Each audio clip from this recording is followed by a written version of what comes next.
ਆਹ ਜੀ ਆਇਆਂ ਨੂੰ ਜੀ। ਅੱਜ ਇੱਥੇ ਡੈਨਮਾਰਕ ਵਿੱਚ ਥੋੜ੍ਹੀ ਬੱਦਲਵਾਈ ਹੋਈ ਹੈ ਅਤੇ ਮੀਂਹ ਵੀ ਪੈ ਰਿਹਾ ਹੈ। ਸੋ ਉਹਦੇ ਕਰਕੇ ਥੋੜ੍ਹੇ ਜਿਹੀ ਜਿਹਨੂੰ ਕਿਤੇ ਨੋਰਮਲ ਗ੍ਰੇਸ਼ ਜਿਹਾ ਰੰਗ ਬਣ ਗਿਆ।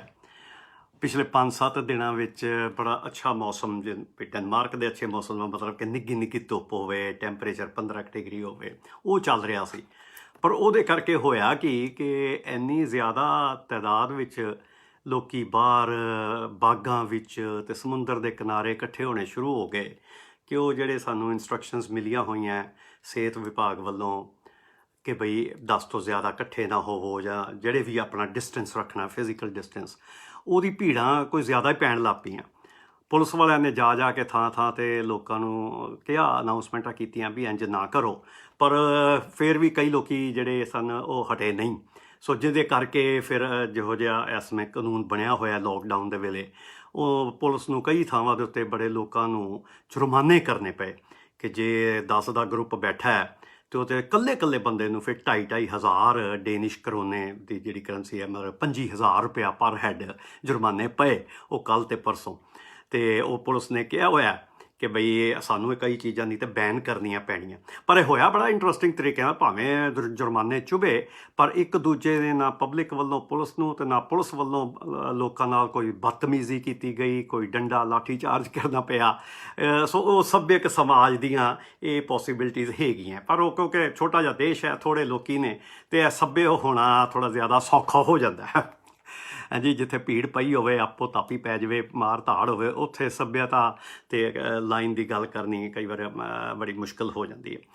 ਪਰ ਚਲੋ ਅਸੀਂ ਵਾਪਸ ਆਪਣੀਆਂ ਕਨਵਰਸੇਸ਼ਨਸ 'ਤੇ ਆਈਏ। ਅਤੇ ਮੈਂ ਬਹੁਤ ਸ਼ੁਕਰਗੁਜ਼ਾਰ ਹਾਂ ਕਿ ਮੈਨੂੰ ਕਈ ਮੇਰੇ ਸਰੋਤਿਆਂ ਦੇ ਅਤੇ ਵਾਕਫਾਂ ਦੇ ਅਤੇ ਅਣਵਾਕਫਾਂ ਦੇ ਸਵਾਲ, ਸੁਜੈਸ਼ਨਾਂ ਆਉਣੀਆਂ ਸ਼ੁਰੂ ਹੋਈਆਂ। ਅਤੇ ਉਹਦੇ ਵਿੱਚੋਂ ਇੱਕ ਜਿਹੜੀ ਗੱਲ ਆਈ ਕੱਲ੍ਹ ਦੀ ਗੱਲ ਦੇ ਵਿੱਚ ਕਿ ਜਦੋਂ ਮੈਂ ਬੁਢੇਪੇ ਦੀ ਉਮਰ ਦੇ ਵਿੱਚ ਦੇ ਫਾਇਦੇ, ਸਮਾਜਿਕ ਫਾਇਦਿਆਂ ਦੀ ਗੱਲ ਕਰਦਾ ਸਾਂ, ਜਾਂ ਪਰਸਨਲ ਆਪਣੇ ਵਿਅਕਤੀਗਤ ਫਾਇਦਿਆਂ ਦੀ, ਬਈ ਸਿਆਣਪ ਵੱਧਦੀ ਹੈ, ਟੋਲਰੈਂਸ ਵੱਧਦੀ ਹੈ, ਅਤੇ ਉਹਦੇ ਵਿੱਚ ਇੱਕ ਗੱਲ ਕਰਦੇ ਮੈਂ ਗੱਲ ਕੀਤੀ ਕਿ ਸਾਨੂੰ ਫਰੀਡਮ ਜ਼ਿਆਦਾ ਮਹਿਸੂਸ ਹੁੰਦੀ ਹੈ। ਉਸ ਦੇ ਬਾਰੇ ਸਵਾਲ ਜ਼ਰੂਰ ਰੇਜ਼ ਹੋਏ ਕਿ ਫਰੀਡਮ ਸੱਚੀ ਮੁੱਚੀ ਹੈ ਕਿ ਸਿਰਫ ਐਵੇਂ ਇੱਕ ਵਿਸ਼ਫੁਲ ਥਿੰਕਿੰਗ ਹੀ ਹੈ। ਕਿਉਂਕਿ ਫਰੀਡਮ ਬੜਾ ਅਜੀਬ ਜਿਹਾ ਕੌਨਸੈਪਟ ਹੈ ਕਿ ਫਰੀਡਮ ਸਾਡੀ ਹਮੇਸ਼ਾ, ਸਾਡੇ ਕੋਲ ਅਲਟੀਮੇਟ ਫਰੀਡਮ ਤਾਂ ਕੋਈ ਹੋ ਨਹੀਂ ਜੇ ਸਕਦੀ। ਕਿਉਂਕਿ ਫਰੀਡਮ ਜਿਹੜੀ ਹੈ ਉਸ ਜਿਹੜੇ ਇਨਵਾਇਰਮੈਂਟ ਵਿੱਚ, ਈਵਨ ਫਿਜ਼ੀਕਲ ਲਾਜ਼ ਦੇ ਵਿੱਚ ਰਹਿੰਦੇ ਪਏ ਆ, ਉਹ ਨਿਰਧਾਰਿਤ ਕਰਦੀ ਹੈ ਕਿ ਮੇਰੀ ਬੋਡੀ ਕੀ ਕੰਮ ਕਰ ਸਕਦੀ ਹੈ, ਕੀ ਇਹ ਕਰਨ ਯੋਗ ਹੈ, ਕਿੰਨੀ ਕੁ ਫਰੀਡਮ ਹੈ ਮੇਰੀ ਬੋਡੀ ਦੀ ਐਕਟੀਵਿਟੀ ਦੀ। ਹਾਂਜੀ, ਫਰੀਡਮ ਤਾਂ ਮੇਰੇ ਕੋਲ ਹੈਗੀ ਹੈ ਕਿ ਮੈਂ ਉੱਡਣਾ ਚਾਹਣ ਦੀ ਕੋਸ਼ਿਸ਼ ਕਰਨ 'ਚ ਅਤੇ ਕੋਠੇ ਤੋਂ ਛਲਾਂਗ ਮਾਰਾਂ, ਪਰ ਉੱਥੇ ਫਿਰ ਲਾਜ਼ ਆਫ ਫਿਜ਼ਿਕਸ ਜਿਹੜੇ ਨੇ ਉਹ ਡੋਮੀਨੇਟ ਕਰ ਜਾਣਗੇ ਅਤੇ ਗ੍ਰੈਵਿਟੀ ਜਿਹੜੀ ਹੈ ਉਹ ਜਿੱਤੇਗੀ। ਹਾਂਜੀ, ਇਸੇ ਤਰ੍ਹਾਂ ਬੂਟਿਆਂ ਨੂੰ ਫਰੀਡਮ ਤਾਂ ਹੈਗੀ ਹੈ ਕਿ ਉਹ ਜਿੰਨਾ ਉੱਚਾ ਹੋਈ ਜਾਣ, ਪਰ ਉਹ ਹੋ ਨਹੀਂ ਸਕਦੇ ਕਿਉਂਕਿ ਉੱਥੇ ਫਿਰ ਬਾਇਓਲੋਜੀ ਦੀਆਂ ਲਿਮਿਟਸ ਆਉਣੀਆਂ ਸ਼ੁਰੂ ਹੁੰਦੀਆਂ। ਮੇਰੇ ਸੈੱਲਾਂ ਨੂੰ ਪੂਰੀ ਫਰੀਡਮ ਹੈ ਕਿ ਜੋ ਮਰਜ਼ੀ ਬਣਾਉਣ। ਫਰੀਡਮ ਤਾਂ ਇੱਥੋਂ ਤੱਕ ਹੈ ਕਿ ਬਈ ਜਿਹੜੇ ਮੇਰੇ ਚਮੜੀ ਦੇ ਸੈੱਲ ਨੇ, ਜੇ ਉਹ ਚਾਹਣ ਤਾਂ ਉਹ ਬ੍ਰੇਨ ਦੇ ਸੈੱਲਾਂ ਦੀਆਂ ਸਾਰੀਆਂ ਪ੍ਰੋਟੀਨਸ ਬਣਾ ਸਕਦੇ ਆ। ਜੀਨਸ ਤਾਂ ਉਹੀ ਹੈਗੇ ਨੇ, ਪਰ ਉਹ ਕਿਉਂਕਿ ਇੱਕ ਬੋਡੀ ਦਾ ਹਿੱਸਾ ਨੇ, ਇਸ ਲਈ ਉਹ ਫਰੀਡਮ ਦੀ ਇਸਤੇਮਾਲ ਨਹੀਂ ਕੀਤਾ ਜਾ ਸਕਦਾ ਜੇ ਉਹਨੇ ਬੋਡੀ ਨੂੰ ਕਾਇਮ ਰੱਖਣਾ ਹੈ, ਆਪਣੇ ਸਾਡੀ ਜ਼ਿੰਦਗੀ ਨੂੰ ਕਾਇਮ ਰੱਖਣਾ। ਪਰ ਫਰੀਡਮ ਦੇ ਬਾਰੇ ਜਿਹੜੀ ਗੱਲ ਕਈ ਵਾਰ ਸਮਾਜਿਕ ਰੂਪ 'ਚ ਆ ਜਾਂਦੀ ਹੈ ਨਾ ਕਿ ਵੀ ਫਲਾਣੇ ਨੂੰ ਬੜੀ ਫਰੀਡਮ ਦਿੱਤੀ ਹੋਈ ਹੈ। ਇਹ ਇੱਕ ਬੜਾ ਜਿਹਨੂੰ ਕਹਿੰਦਾ ਗਲਤ ਵਿਚਾਰ ਹੈਗਾ ਕਿ ਅਸੀਂ ਕਿਸੇ ਨੂੰ ਕੋਈ ਫਰੀਡਮ ਦਿੰਦੇ ਹਾਂ। ਫਰੀਡਮ ਸਾਡਾ ਜਨਮ ਸਿੱਧ ਅਧਿਕਾਰ ਹੈ। ਅਸੀਂ ਸਾਰੇ ਫਰੀਡਮ ਦੇ ਨਾਲ, ਆਜ਼ਾਦੀ ਦੇ ਨਾਲ ਪੈਦਾ ਹੁੰਦੇ ਹਾਂ। ਹਾਂ, ਫਿਰ ਉਹ ਫਰੀਡਮ ਜਿਹੜੀ ਹੈ ਸਿਸਟਮੈਟਿਕਲੀ ਹੌਲੀ ਸਾਨੂੰ ਉਹਦੇ 'ਚ ਕੰਪਰੋਮਾਈਜ਼ ਕਰਨਾ ਪੈਂਦਾ ਜਾਂ ਖੋਈ ਜਾਂਦੀ ਹੈ। ਅਸੀਂ ਫਰੀਡਮ ਖੋਹ ਤਾਂ ਜ਼ਰੂਰ ਸਕਦੇ ਹਾਂ, ਪਰ ਫਰੀਡਮ ਦੇ ਨਹੀਂ ਜੇ ਸਕਦੇ। ਉਹ ਖੋਹਣ ਦੇ ਤਰੀਕਿਆਂ ਵਿੱਚ ਕਈ ਤਾਂ ਸਮਾਜਿਕ ਤਰੀਕੇ ਕਰਨੇ ਪੈਂਦੇ ਨੇ, ਵੀ ਜੇ ਸਮਾਜ ਰਚਨਾ ਹੈ ਤਾਂ ਉਹਦੇ ਲਾਜ਼ ਬਣਾਉਣੇ ਪੈਣਗੇ।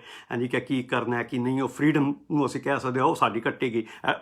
ਇਸ ਸਮੇਂ ਅਮਰੀਕਾ 'ਚ ਉਹੀ ਰੌਲਾ ਪਿਆ ਨਾ ਕਿ ਲੋਕਾਂ ਦੀ ਸਿਹਤ ਬਚਾਉਣ ਦੇ ਲਈ ਇਹ ਲੋਕਡਾਊਨ ਕਰਨਾ ਪਿਆ, ਅਤੇ ਉੱਥੇ ਜਲੂਸ ਕੱਢਣ ਲੱਗ ਪਏ ਨੇ, AK-47 ਚੁੱਕ ਕੇ ਤੁਰੇ ਹੋਏ ਨੇ ਮੂਰਖ ਲੋਕੀ ਕਿ ਵੀ ਉਹ ਫਰੀਡਮ ਹੈ, ਸਾਨੂੰ ਮਰਨ ਦੀ ਫਰੀਡਮ ਹੈ, ਸਾਨੂੰ ਇਨਫੈਕਸ਼ਨ ਕਰੋਨੇ ਦੀ ਫਰੀਡਮ ਹੈ। ਇੰਝ ਹੀ ਉਹ ਜਿਹੜੀ ਫਰੀਡਮ, ਅਸੀਂ ਉਹ ਚੀਜ਼ਾਂ ਜਿਹੜੀਆਂ ਜ਼ਿਆਦਾ ਨੇ ਉਹ ਇੱਕ ਦੂਜੇ ਦੇ ਨਾਲ ਸਹਿਮਤੀ ਨਾਲ ਫਰੀਡਮ ਸਾਨੂੰ ਮਿਲਦੀ ਹੈ, ਜਾਂ ਅਸੀਂ ਆਪਣੀ ਫਰੀਡਮ ਨੂੰ ਲੂਜ਼ ਕਰਦੇ ਹਾਂ।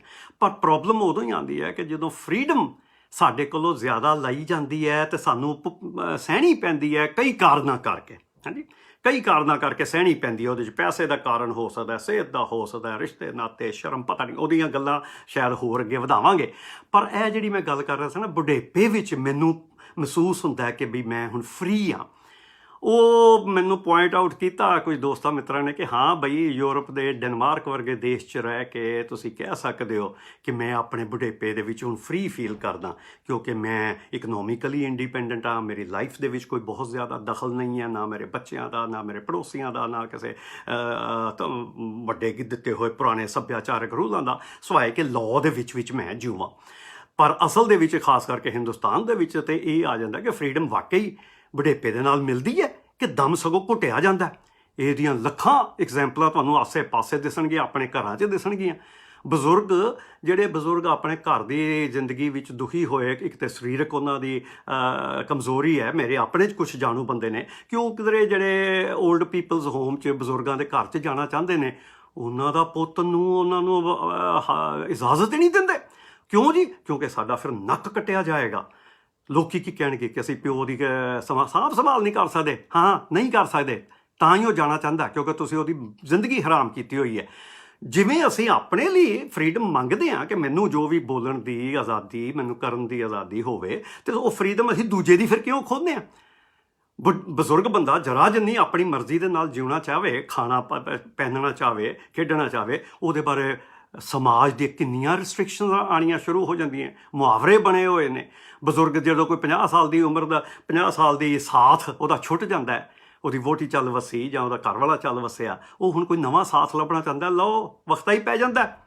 ਕਿਵੇਂ ਜੀ? ਕਿਉਂ ਜੀ? ਉਹ 'ਚ ਇਕਨੋਮਿਕ ਰੀਜ਼ਨਸ ਵੀ ਹੋ ਸਕਦੇ, ਜ਼ਿਆਦਾ ਸ਼ਰਮ ਦੇ ਰੀਜ਼ਨ। ਸੋ ਉਹਨਾਂ ਨੇ ਮੈਨੂੰ ਇਹ ਜ਼ਰੂਰ ਚੇਤੰਨ ਕੀਤਾ ਕਿ ਇਹ ਜਿਹੜੀ ਗੱਲ ਹੈ ਨਾ ਕਿ ਫਰੀਡਮ ਦੀ ਬੁਢੇਪੇ ਦੇ ਵਿੱਚ, ਇਹ ਕਲਚਰਲ ਸੰਦਰਭ ਦੇ ਵਿੱਚ ਤੇ ਹੋ ਸਕਦੀ ਹੈ, ਕਿਧਰੇ ਕਿਧਰੇ ਹੋ ਸਕਦੀ ਹੈ, ਪਰ ਉਹਦੇ ਪਿੱਛੇ ਸਮਾਜ ਦੇ, ਧਰਮ ਦੇ, ਕਈ ਤਰ੍ਹਾਂ ਦੇ ਹੋਰ ਜਿਹੜੇ ਖਲੇਰੇ ਨੇ ਨਾ, ਉਹ ਘਰ ਘਰ ਦੇ ਵਿੱਚ ਉੱਤੋਂ ਦੇਖਣ ਨੂੰ ਲੱਗਦਾ ਹੁੰਦਾ ਕਿ ਬਾਬਾ ਕਹਿੰਦਾ ਕਿ ਵੀ ਨਹੀਂ ਮੈਂ ਹੀ ਨਹੀਂ ਜਾਣਾ ਚਾਹੁੰਦਾ। ਉਹ ਅਸਲ 'ਚ ਹੁੰਦਾ ਕਿ ਉਹ ਇੱਕ ਤਾਂ ਆਪ ਇਸ ਲਈ ਵੀ ਨਹੀਂ ਜਾਣਾ ਚਾਹੁੰਦਾ ਕਿ ਉਹਦੇ ਧੀਆਂ ਪੁੱਤ ਦਾ ਕੀ ਬਣੇਗਾ, ਹਾਂਜੀ, ਉਹਦੀ ਨੂੰਹਾਂ ਦਾ ਕੀ ਬਣੇਗਾ। ਪਰ ਅੰਦਰੋਂ ਭਾਵੇਂ ਕੁੜੱਲਾ, ਅੰਦਰੋਂ ਪੈਣ ਕੁੜੱਲਾ ਤੇ ਬਾਹਰੋਂ ਬੰਸੀ ਵਾਲੇ ਨਾਲ ਗੱਲਾਂ। ਸੋ ਇੱਕ ਤਾਂ ਇਹ ਹੈ ਕਿ ਸਾਨੂੰ ਆਪਣੇ ਬਾਰੇ ਇਹ ਸੋਚਣਾ ਪੈਣਾ ਹੈ ਕਿ ਮੈਂ ਸਿਰਫ ਆਪਣੀ ਆਜ਼ਾਦੀ ਲੈਣ ਦੀ ਗੱਲ ਕਰਦਾ ਪਿਆ ਕਿ ਮੇਰੀ ਆਜ਼ਾਦੀ ਹੈ, ਮੈਂ ਜੋ ਕਰਨਾ ਚਾਹਾਂ, ਕਿ ਮੈਂ ਦੂਜੇ ਦੀ ਆਜ਼ਾਦੀ ਖੋਹ ਵੀ ਰਿਹਾ ਵਾਂ।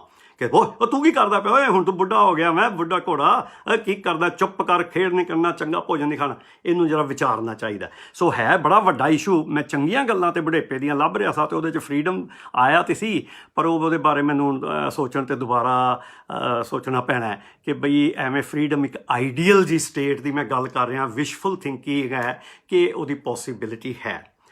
ਪਰ ਇਸ ਤੋਂ ਇਲਾਵਾ ਜਿਹੜੀ ਗੱਲਾਂ ਕੱਲ੍ਹ 4 ਅਸੀਂ ਸਵਾਲ ਕੀਤੇ ਸੀ ਕਿ ਵੀ ਅਸੀਂ ਹੁਣ ਬੁਢੇਪਾ ਤੇ ਜਿਨ੍ਹਾਂ ਨੂੰ ਆਉਣਾ ਹੈ ਉਹਨਾਂ ਦਾ, ਜਾਂ ਜਿਹੜੇ ਬੁਢੇਪੇ ਦੀ ਹਾਲੀ ਸ਼ੁਰੂਆਤ 'ਚ ਕਦਮ ਪਾ ਰਹੇ ਨੇ ਉਹ, ਤੇ ਫਿਰ ਜਵਾਨ ਬੱਚੇ ਜਿਨ੍ਹਾਂ ਦੇ ਮਾਂ ਪਿਓ, ਦਾਦਾ ਦਾਦੀ ਉਹ ਬੁਢੇਪੇ ਵਿੱਚ ਹੈਗੇ ਨੇ, ਕਿ ਉਹ ਫਿਰ ਕਿਸ ਤਰ੍ਹਾਂ ਦੀ ਅਸੀਂ ਉਮਰ ਨੂੰ ਜਿਉਣਾ ਹੈ ਤੇ ਕਿਉਂ ਜਿਉਣਾ ਹੈ।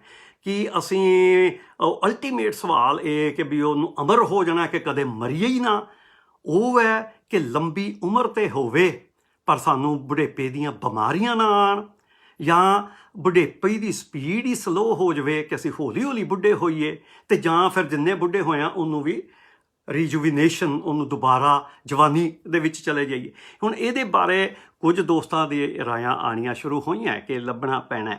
ਅਲਟੀਮੇਟ ਉਹ ਗੱਲ ਉਹੀ ਘੁੰਮ ਫਿਰ ਕੇ ਆਉਂਦੀ ਹੈ ਕਿ ਬਿਮਾਰੀ ਵਾਲਾ ਕੰਮ ਤੇ ਵੇਖੋ ਜੀ ਸੌਖਾ ਹੈ, ਕਿ ਜਿਹੜੀਆਂ ਬੁਢੇਪੇ ਦੀਆਂ ਬਿਮਾਰੀਆਂ ਨੇ ਨਾ, ਕਿ ਜਿਵੇਂ ਐਲਜ਼ਾਈਮਰ, ਪਾਰਕਿੰਸਨ ਲਾਏ ਨੇ, ਉਹ ਅਸਲ 'ਚ ਜ਼ਿਆਦਾ ਤੌਰ 'ਤੇ ਲੇਬਲ ਪਹਿਲੇ ਬਣਦੇ ਨੇ ਕਿ ਬੁਢੇਪੇ ਦੀਆਂ ਬਿਮਾਰੀਆਂ ਨੂੰ ਆਉਣ ਤੋਂ ਰੋਕਣ ਦਾ ਇੱਕ ਇਹ ਤਰੀਕਾ ਤੇ ਹੋ ਸਕਦਾ ਹੈ ਕਿ ਅਸੀਂ ਬਿਮਾਰੀ ਦੀ ਕੈਟੇਗਰੀ ਖਤਮ ਕਰ ਦਈਏ, ਹਾਂਜੀ। ਅਤੇ ਉਹ ਫਿਰ ਜਿਹੜਾ ਮੈਮਰੀ ਲੋਸ ਹੈ ਕਿ ਜਿਹੜਾ ਬੁਢੇਪੇ ਵਿੱਚ ਮੈਂ ਥੋੜ੍ਹਾ ਬਹੁਤਾ ਭੁੱਲਦਾ, ਉਹ ਮੇਰੇ ਬੁਢੇਪੇ ਦਾ ਨੋਰਮਲ ਨੈਚੁਰਲ ਚਿੰਨ੍ਹ ਬਣ ਸਕਦਾ ਕਿ ਹਾਂ ਜੀ ਚੱਲ ਭਲਾ ਹੋ ਗਿਆ, ਜਾਂ ਥੋੜ੍ਹੀ ਸ਼ੂਗਰ ਉੱਪਰ ਚਲੇਗੀ, ਜਾਂ ਭੁੱਖ ਨਹੀਂ ਲੱਗਦੀ ਪਈ ਹੈਗੀ।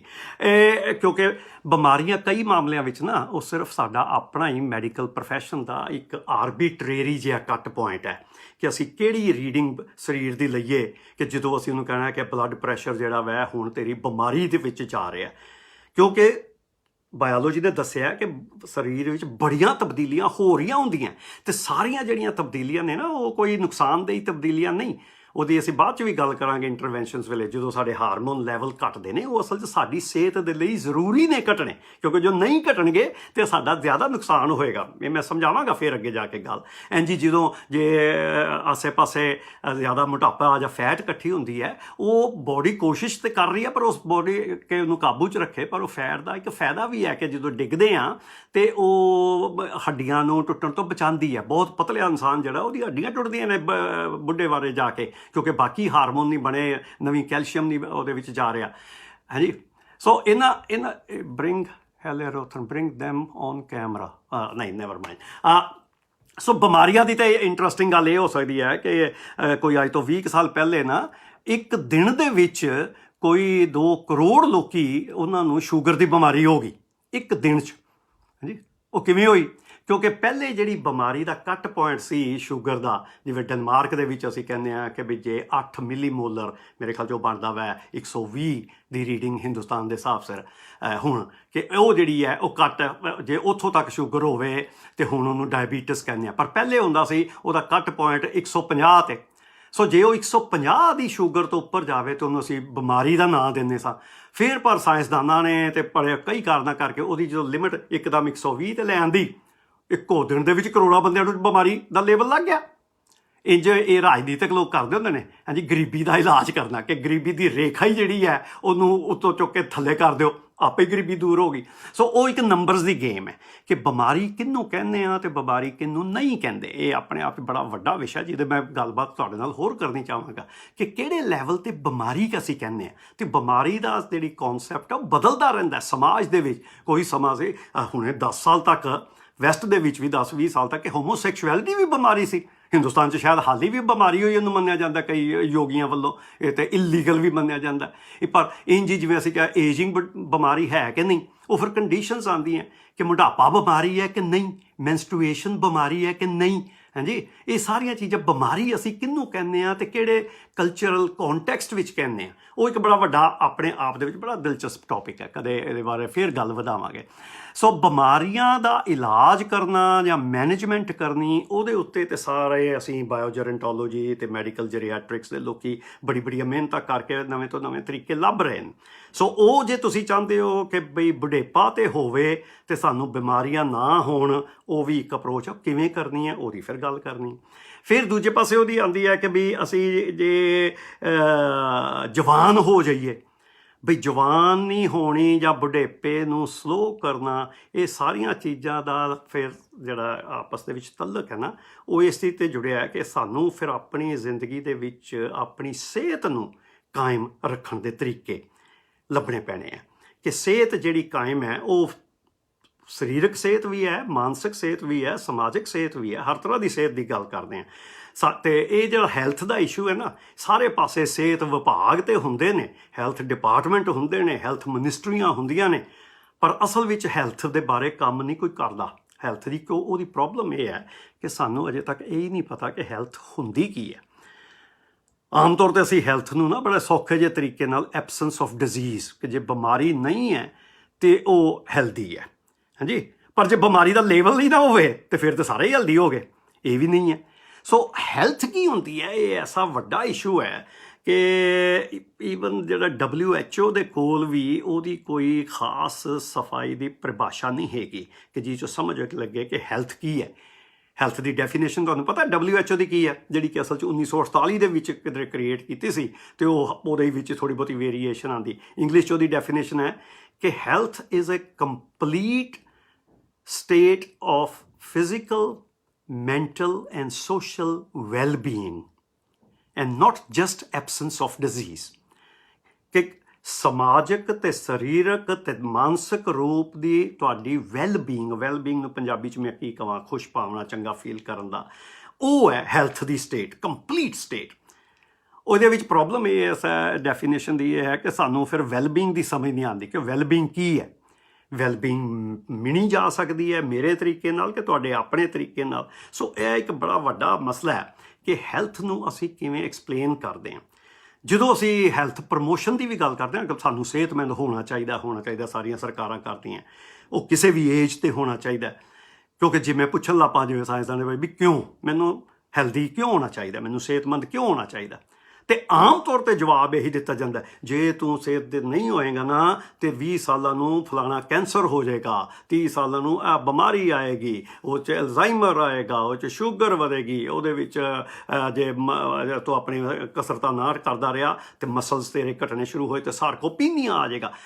ਇਸ ਬਾਈ ਫੀਅਰ ਅਪਰੋਚ ਨਾਲ, ਹਾਂਜੀ, ਕਿ ਜੇ ਤੂੰ ਹੈਲਦੀ ਹੁਣ ਨਹੀਂ ਹੈ ਨਾ ਤਾਂ 50 ਸਾਲ ਨੂੰ ਤੈਨੂੰ ਇਹ ਪ੍ਰੋਬਲਮਸ ਆਉਣਗੀਆਂ।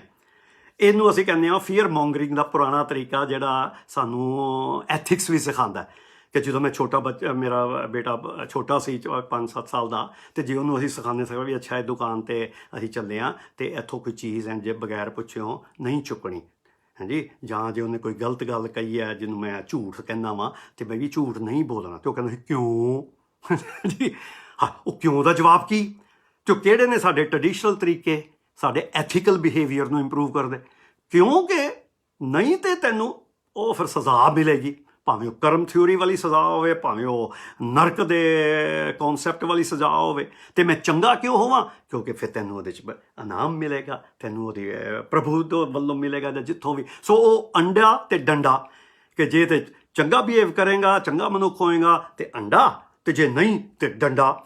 ਇਹ ਕਦੇ ਵਰਕ ਨਹੀਂ ਕੀਤਾ। ਸਿਰਫ ਇਸ ਡਰ ਨੇ ਥੋੜ੍ਹੇ ਟੈਂਪਰੇਰੀ ਰੂਪ ਦੇ ਵਿੱਚ ਤੇ ਸ਼ਾਇਦ ਕਿਸੇ ਨੂੰ ਕੋਈ ਥੋੜ੍ਹੀ ਜਿਹੀ ਦਿੱਤੀ ਹੋਵੇ, ਪਰ ਇਹ ਜਿਹੜਾ ਫੀਅਰ ਦਾ ਤਰੀਕਾ ਹੈ ਨਾ, ਇਹ ਕਦੇ ਨਹੀਂ ਵਰਕ ਹੋਇਆ ਐਥਿਕਸ ਦੇ ਉੱਤੇ, ਹਾਂਜੀ। ਉਹ ਐਥਿਕਸ ਨੂੰ ਸਮਝਣ ਲਈ, ਆਪਣੇ ਆਪ 'ਤੇ ਅਪਲਾਈ ਕਰਨ ਲਈ, ਉਹਦੇ ਲਈ ਤੁਹਾਨੂੰ ਕਿਸੇ ਦੂਜੇ ਤਰੀਕੇ ਅਪਣਾਉਣੇ ਪੈਂਦੇ ਨੇ, ਉਹਦੀ ਵੀ ਗੱਲ ਕਰਾਂਗੇ। ਇਹੀ ਐਗਜ਼ੈਕਟ ਹੈ, ਹੈਲਥ ਨੂੰ ਅਸੀਂ ਮੇਨਟੇਨ ਕਰਨਾ ਹੈ, ਅਸੀਂ ਸਿਹਤਮੰਦ ਬੁਢੇਪਾ ਜੇ ਲੈਣਾ ਚਾਹੁੰਦੇ ਹਾਂ ਜਿਹਦੇ ਨਾਲ ਉਮਰ ਵੀ ਵਧੇਗੀ, ਉਹ ਲਾਈਫ ਸਪੈਨ ਵਧੇਗਾ ਕਿ ਹੈਲਥ ਸਪੈਨ ਵਧੇਗਾ। ਪਰ ਉਸ ਤੋਂ ਪਹਿਲੇ ਸਾਨੂੰ ਹੈਲਥ ਦੀ ਡੈਫੀਨੇਸ਼ਨ ਤਾਂ ਪਤਾ ਹੋਵੇ ਕਿ ਮੈਂ ਹੈਲਦੀ ਕਿਵੇਂ ਪਤਾ ਲੱਗੇ ਦੋ ਮਨੁੱਖ ਇੱਕੋ ਜਿਹੇ ਬੈਠੇ ਹੋਣ ਕਿ ਉਹਨਾਂ 'ਚੋਂ ਘੱਟ ਕੌਣ ਹੈਲਦੀ ਹੈ ਅਤੇ ਵੱਧ ਕੌਣ ਹੈਲਦੀ ਹੈ, ਹਾਂਜੀ। ਇਸ ਦੇ ਉੱਤੇ ਅਸਲ 'ਚ ਪਿਛਲੇ 6 ਮਹੀਨੇ ਤੋਂ ਮੈਂ ਇੱਕ ਫਿਲੋਸਫਰ ਦੇ ਨਾਲ ਮਿਲ ਕੇ, ਡਾਕਟਰ ਜੋਨਾਥਨ ਸ਼ੌਲ ਹੈ ਸਾਡੀ ਯੂਨੀਵਰਸਿਟੀ 'ਚ, ਯੰਗ ਮੁੰਡਾ, ਅਸੀਂ ਦੋਵਾਂ ਨੇ ਇੱਕ ਕਿਤਾਬ ਸ਼ੁਰੂ ਕੀਤੀ ਜਿਹਦੇ 'ਚ ਅਸੀਂ ਸਾਰੇ ਸੰਸਾਰ 'ਚੋਂ ਕੋਈ 30 ਬੰਦਿਆਂ ਨੂੰ ਇਨਵਾਈਟ ਕੀਤਾ, ਜਿਹਦੇ 'ਚ ਸਾਈਕੋਲੋਜੀ ਵਾਲੇ ਨੇ, ਸੋਸ਼ੀਓਲੋਜੀ ਵਾਲੇ ਨੇ, ਰਿਲੀਜੀਅਸ ਫਿਲੋਸਫਰਸ ਨੇ, ਬਾਇਓਲੋਜੀ ਵਾਲੇ ਨੇ, ਹਾਂਜੀ, ਐਪੀਡੈਮੀਓਲੋਜੀ, ਪਾਪੂਲੇਸ਼ਨ ਸਟੱਡੀਜ਼। ਉਹਨਾਂ ਨੂੰ ਇਹ ਕਿਹਾ ਤੁਸੀਂ ਆਪਣੇ ਸਬਜੈਕਟ 'ਚ ਹੈਲਥ ਨੂੰ ਕਿਵੇਂ ਡਿਫਾਈਨ ਕਰਦੇ ਹੋ। ਜਿਵੇਂ ਬਾਇਓਲੋਜੀ ਦੇ ਵਿੱਚ ਇੱਕ ਹਾਰਟ ਸਪੈਸ਼ਲਿਸਟ ਨੇ ਫਿਰ ਸਾਡੇ ਲਈ ਇਹ ਆਰਟੀਕਲ ਲਿਖਿਆ, what is a healthy heart, what's a healthy brain, what is a healthy mind, what is a healthy face. ਕੀ ਹੁੰਦਾ ਉਹਨੂੰ ਜਦੋਂ ਅਸੀਂ ਗੱਲ ਕਰਨ ਲੱਗੇ ਨਾ, ਬੜਾ ਹੀ ਚੈਲੰਜ ਆਇਆ। 2-3 ਬੰਦੇ ਫਿਰ ਬਾਅਦ 'ਚ ਈਵਨ ਭੱਜ ਵੀ ਗਏ ਕਿ ਵੀ ਇਹ ਤਾਂ ਟੌਪਿਕ ਬੜਾ ਵੱਡਾ, ਪਰ ਸਾਡੇ ਕੋਲ ਹੁਣ 27 ਚੈਪਟਰ ਇਕੱਠੇ ਹੋ ਗਏ ਹੋਏ ਨੇ, ਜਿਨ੍ਹਾਂ ਨੂੰ ਅਗਲੇ ਹਫ਼ਤੇ ਅਸੀਂ ਹੁਣ ਆਪਣੇ ਐਡੀਟੋਰੀਅਲ ਲਿਖ ਕੇ ਤੇ ਪਬਲਿਸ਼ਰ ਨੂੰ ਭੇਜਣਾ ਹੈ, ਅਤੇ ਉਹ ਕਿਤਾਬ ਆਏਗੀ ਐਕਸਪਲੇਨਿੰਗ ਹੈਲਥ ਅਕ੍ਰੋਸ ਡਿਸਿਪਲਿਨਸ, ਕਿ ਵੱਖ-ਵੱਖ ਤਰੀਕੇ ਦੇ ਵਿੱਚ ਹੈਲਥ ਬਾਰੇ ਕਿਵੇਂ ਗੱਲ ਹੁੰਦੀ ਹੈ। ਉਹਦੇ ਮੈਂ ਕਿਉਂਕਿ ਮੇਨ ਬਾਇਓਲੋਜੀ ਦਾ ਬੰਦਾ, ਅਤੇ ਮੈਂ ਇਸ ਸੀਰੀਅਲ ਦੇ ਵਿੱਚ ਇੱਥੋਂ ਦੀ ਕਨਵਰਸੇਸ਼ਨ ਜ਼ਿਆਦਾ ਬਾਇਓਲੋਜੀ ਦੇ ਪੱਖੋਂ ਹੋਰ ਵੀ ਗੱਲਾਂ ਕਰਾਂਗਾ, ਪਰ ਪਹਿਲੇ ਇਸ ਸਵਾਲ ਨੂੰ ਸੋਚਣਾ ਤੁਹਾਡੇ ਲਈ ਵੀ ਬੜਾ ਜ਼ਰੂਰੀ ਹੈ ਕਿ ਤੁਹਾਡੇ ਲਈ ਹੈਲਥ ਦਾ ਕੀ ਮਤਲਬ ਹੈ, ਹੈਲਥ ਦਾ ਤੁਸੀਂ ਕਿਉਂ ਹੈਲਦੀ ਹੋਣਾ ਚਾਹੁੰਦੇ ਹੋ। ਸਿਰਫ ਮੌਤ ਦੇ ਡਰ ਦੀ ਗੱਲ ਨੂੰ ਛੱਡੋ, ਉਹ ਅਸੀਂ ਭੁਗਤ ਗਏ ਕਿ ਉਹ ਤਾਂ ਹੋਣੀ ਹੈ, ਉਹਨੂੰ ਅਸੀਂ ਜੇ ਕੋਈ ਤਰੀਕਾ ਲੱਭਾਂਗੇ, ਤੁਹਾਨੂੰ ਮੈਂ ਵੈਸੇ ਦੱਸਾਂਗਾ ਅਗਲੇ 2-3 ਲੈਕਚਰਾਂ 'ਚ ਕਿ ਮੇਰੇ ਕੋਲ ਹੈਗਾ ਫਾਰਮੂਲਾ, ਕਿ ਜੇ ਤੁਸੀਂ ਅਮਰ ਵੀ ਹੋਣਾ ਨਾ, ਇਮੋਰਟਲ ਹੋਣਾ, ਅਤੇ ਉਹਦਾ ਵੀ ਫਾਰਮੂਲਾ ਹੈਗਾ, ਸਮਝਾਵਾਂਗੇ। ਪਰ ਅੱਜ ਦਾ ਸਵਾਲ ਅਸੀਂ ਇੱਥੇ ਖ਼ਤਮ ਕਰਦੇ ਹਾਂ ਕਿ ਹੈਲਥ ਜਿਹੜੀ ਹੈ ਉਹ ਸਿਰਫ ਐਬਸੈਂਸ ਆਫ ਡਿਜ਼ੀਜ਼ ਨਹੀਂ ਹੈ। ਫਿਰ ਉਹ ਕੀ ਹੈ, ਉਹਦੇ 'ਚ ਕਿਹੜੇ ਸਾਡੇ ਚਿੰਨ੍ਹ ਹੋਣ ਜਦੋਂ ਅਸੀਂ ਉਹਨੂੰ ਹੈਲਦੀ ਕਹਾਂਗੇ। ਉਹ ਕੰਪਲੈਕਸ ਹੋ, ਕਿਉਂਕਿ ਅੱਜ ਫਿਰ ਉਹੀ ਟਾਈਮ ਹਮੇਸ਼ਾ ਹੀ ਮੇਰਾ ਵਰਤਿਆ ਜਾਂਦਾ, ਪਰ ਮੈਂ ਲੰਬੀਆਂ ਗੱਲਾਂ ਕਰਨੀਆਂ ਨਹੀਂ ਚਾਹੁੰਦਾ। ਅੱਜ ਇੱਕ ਮੇਰੇ ਕਜ਼ਨ ਵੱਡੇ ਵੀਰ ਜੀ ਹੈਗੇ, ਉਹਨਾਂ ਦਾ ਵਿਆਹ, ਤਾਂ ਟਾਈਮ ਦੀ ਲਿਮਿਟ ਦੀ ਪਰਵਾਹ ਨਾ ਕਰ, ਉਹ ਪਰ ਨਹੀਂ ਮੈਨੂੰ ਪਰਵਾਹ ਕਰਨੀ ਪੈਂਦੀ ਹੈ, ਕਿਉਂਕਿ ਅੱਜ ਦੇ ਜ਼ਮਾਨੇ 'ਚ ਤੁਹਾਨੂੰ ਆਪਣੇ ਨਾਲ ਜੋੜੀ ਰੱਖਣ ਦੇ ਲਈ ਨਾ ਥੋੜ੍ਹਾ ਡੋਜ਼ ਘਟਾ ਕੇ ਦੇਣਾ ਪੈਂਦਾ ਜਾਂ ਮਿਕਸ ਕਰਕੇ। ਸੋ ਅਸੀਂ ਇਹ ਹੈਲਥ ਦੀ ਗੱਲ ਜਿਹੜੀ ਹੈ ਕੱਲ੍ਹ ਫੇਰ ਵਧਾਵਾਂਗੇ ਕਿ health is not just absence of disease. Health is the complete physical, mental and social well-being. ਇਹ WHO ਦੀ ਹੈ। ਹੁਣ ਇਹ 'ਚ ਵੈਲਬੀਂਗ ਦਾ ਪ੍ਰੋਬਲਮ ਆਉਂਦੀ ਹੈ, ਉਹਨੂੰ ਅਸੀਂ ਫਿਰ ਕੱਲ੍ਹ ਨੂੰ ਡੀਲ ਕਰਾਂਗੇ, ਠੀਕ ਹੈ ਜੀ। ਇੱਥੋਂ ਤੱਕ ਅੱਜ ਦੀ ਗੱਲ ਚੱਲੇ, ਮੇਰੇ ਖਿਆਲ 'ਚ ਤਾਂ ਇੱਥੋਂ ਤੱਕ ਹੀ ਠੀਕ ਹੈ। ਓਕੇ, ਫਿਰ आज की मुलाकात बस इतनी, कल फिर मिलांगे।